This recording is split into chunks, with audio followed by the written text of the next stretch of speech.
Suresh sir, share मार्केटचा अभ्यास करण्यासाठी कोणते टूल्स किंवा प्लॅटफॉर्म्स वापरावेत? सर्वप्रथम आपल्याला त्यामध्ये जे एक्सचेंज आहेत किंवा जे व्यासपीठ आहेत स्टॉक्सचे, NSE BSE ह्यांचे वेबसाईट ॲक्सेस करता येतील आपल्याला. त्याच्यावर बराच डाटा असतो. नंतर मनी कंट्रोल आहे. मनी कंट्रोलवर पण तुम्हाला भरपूर फंडामेंटल ॲनालिसिस, त्याची अनाउन्समेंट, न्यूज, त्याची हिस्ट्री एखाद्या स्टॉकची ती बघता येते. आणि असे दुसरे ॲप, स्क्रीनर एक खूप पॉप्युलर ॲप आहे, ते वापरता येतं. न्यूजपेपर आहेत, आर्टिकल्स येतात आणि मग ब्रोकरचे एखाद्या स्टॉकचे रिपोर्ट्स वगैरे. त्या समुद्रामध्ये उडी मारल्यानंतर जर गटांगळ्या खाण्याची वेळ आली, ज्याला आपण सोप्या भाषेत लॉस म्हणू, तो लॉस जर झाला तर तो कसा भरून काढायचा आणि तो हँडल कसा करायचा? कारण लोक पॅनिक होतात. म्हणजे आपण कुठल्याही सामान्य माणसाला ज्याच्याकडे एक सन्मार्गाने आलेला पैसा आहे आणि त्याला तो 4 पैसे जास्तीचे मिळावेत म्हणून तो बँकेच्या ऐवजी किंवा सोनं घेण्याच्या ऐवजी किंवा एखादा प्लॉट घेण्याच्या ऐवजी मार्केटमध्ये लावतोय, तर त्याला ते त्रास देणार असतं. अशा परिस्थितीत त्या सामान्य इन्व्हेस्टरने काय करावं? तो लॉस कसा भरून काढता येईल आणि ती सिच्युएशन कशी हाताळावी? सर्वात पहिल्यांदा, आता तुम्ही जसं सांगितलं की बुडा लागला तर सगळ्यात पहिल्यांदा सांगतात की पॅनिक नाही व्हायचं. नाही तर म्हणजे टेक्निक आणखी दम लागून खाली जाण्याची बॉडी स्टिफ होते. पॅनिक झाली की बॉडी स्टिफ होते आणि तुम्ही बुडता. तसं स्टॉक मार्केटमध्ये की पॅनिक नाही व्हायला पाहिजे. शांत डोक्याने विचार करूनच डिसिजन घेतलं पाहिजे. एखादं तुमचं व्यवस्थित अभ्यास केलेला असेल एखाद्या कंपनीचा, फंडामेंटल अनालिसिस, त्या कंपनीचे फायनान्शियल सगळे व्यवस्थित असतील, ते शॉर्ट टर्म कुठल्या ते न्यूजमुळे किंवा आता काय म्हणजे परिस्थिती काय बाजार त्याच्यामुळे जर खाली आला असेल तो स्टॉक किंवा बाजारच ओव्हरऑल, तर त्यातून एक्झिट करण्याचं काही कारण नाही असं वाटतं मला. लॉस कसा आहे, लॉस जोपर्यंत तुम्ही बुक करत नाही तो लॉस नाही, दॅट इज नोटेशनल लॉस. हा, तर तुम्ही होल्ड केले वर येईपर्यंत तर लॉस नाही. हा, तुम्हाला कन्व्हिक्शन असेल तर तुमच्याकडे अजून स्पेअर फंड्स असतील तर तुम्ही ऍड करू शकता. पण त्याला पण एक आहे की never average your losses. Loss मध्ये असताना कधी एव्हरेज करायला जायचं नाही. प्रश्न विचारायचा आहे की समजा आपण उदाहरण म्हणून 50 रुपयाच्या लेवलला खरेदी केलेली होती आणि ती कंपनी समजा 30 ला आली, तर आपलं बाईंगची जी कॉस्ट आहे ती त्याचा ऍव्हरेज खाली आणण्यासाठी त्या लेवलला पुन्हा खरेदी करून ऍव्हरेज खाली आणावा का? म्हणजे मी प्रश्न काय विचारतोय, जर लॉजिकली कोणी असा विचार करायचा प्रयत्न केला तर त्याला असं करावं असं वाटेल की माझं 50 आणि 30 या दोन्हीची म्हणून ऍव्हरेज माझ्या 40 पर्यंत येईल. या हिशोबासाठी आपण एखादं एक्झाम्पलसाठी 100 रुपयाला एखादा तुम्ही स्टॉक खरेदी केलेला आहे आणि तो 50 रुपयाला निम्मा झालेला आहे, 50% करेक्शन झालेलं आहे. तुम्ही काय करणार? अजून 50ला मी ऍड करतो. म्हणजे आधी तुम्ही समजा 10 किंवा 100 शेअर घेतलेले 10,000चे आणि आता अजून 100 घेतले 5,000चे, तुमची इन्व्हेस्टमेंट 15,000ची झाली, एव्हरेज 75 आलं.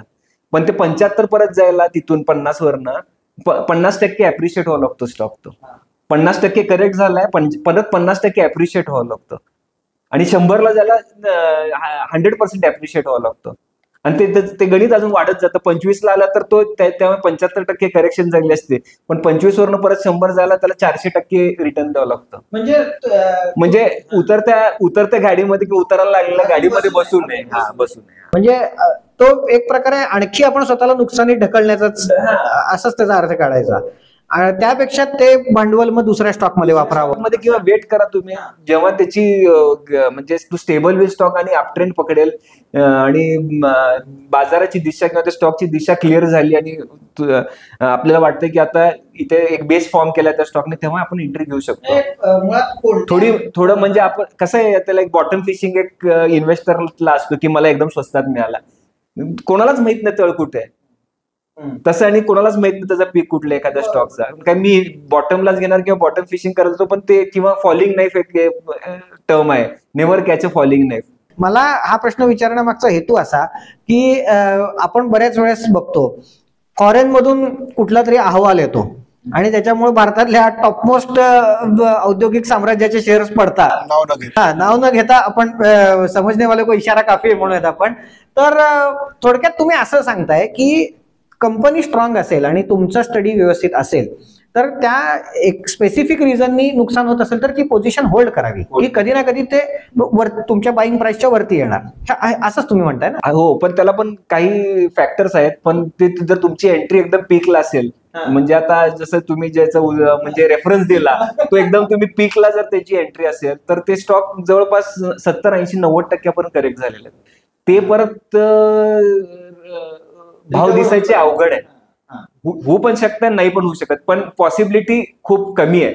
मग त्यामध्ये रिस्क काय घ्यायची? मग ते इथे स्टॉप लॉस महत्वाचा आहे, रिस्क मॅनेजमेंट महत्वाची आहे. जरी तुम्ही लॉंग टर्म इन्व्हेस्टर असला तरी तुमचं कन्व्हिक्शन आहे, तर पण तुमची एंट्री चुकीची झालेली आहे किंवा तुम्ही एक्झिट घेतला तर त्या त्या परिस्थितीमध्ये आणि तुम्ही कोणत्या प्राइसला खरेदी केली त्याच्यावर पण ठरणार. एखादा तुम्ही पूर्वी भाव बघितलेला असतो ना, उंच भाव, तर ऍटलिस्ट तिथपर्यंत जाऊस तोपर्यंत किंवा त्याच्यावरती जाऊस तोपर्यंत म्हणजे डायजेस्ट होत नाही की आपण त्यातनं exit.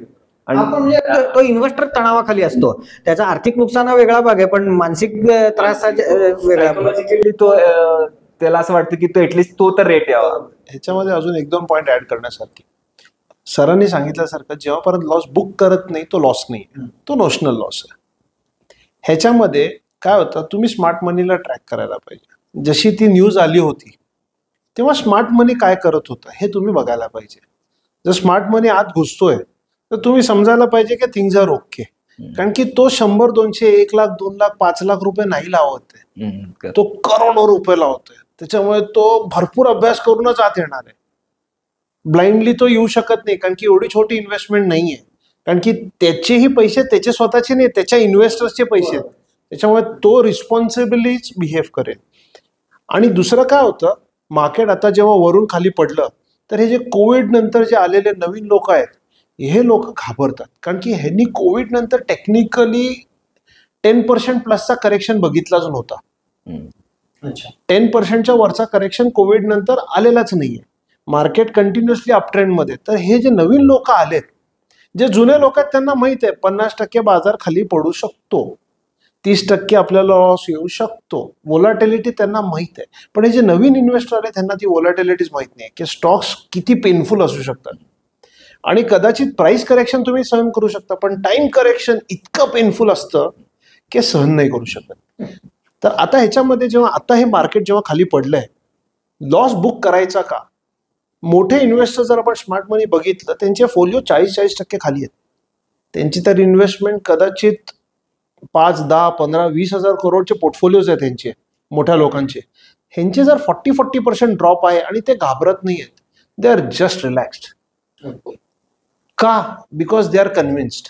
They are not living on borrowed conviction. त्यांनी कंपनीचा अभ्यास केलाय, त्यांना माहित आहे की कंपनी काय करते, कंपनीचे फंडामेंटल्स काय. प्राइस करेक्शन हे टेम्पररी फॅक्टर आहे. जर कंपनीची अर्निंग्स ग्रो करत राहणार आहेत over a period of time, कदाचित आज समजा 100 कोटी कंपनी कमवते आणि 10 वर्षानंतर ते 500 कोटी कमवणार आहे. ट्रेजेक्टरी वरची आहे. प्राइस तो ऊपर नीचे होते रहेगा. That is part and parcel. Stock मार्केटचं पार्ट अँड पार्सल आहे तो. घाबरायची गरज नाहीये. Stick to it. पण त्याच्यासाठी अनालिसिस नेसेसरी. आपल्याला त्रास होऊ नये किंवा आपण पॅनिक होऊ नये ह्याच्यासाठी सुद्धा स्टडी गरजेचं आहे. कारण की आपण जर अभ्यास नाही केला तर 10% स्टॉक पडला की आपल्याला भीती वाटते की आता अजून काय होतंय. हे कन्व्हिक्शन नाही, त्याच्यामुळे तुम्हाला भीती वाटते. ज्याला कन्व्हिक्शन आहे त्याला फरक नाही पडत आहे की मार्केट किती खाली येत आहे.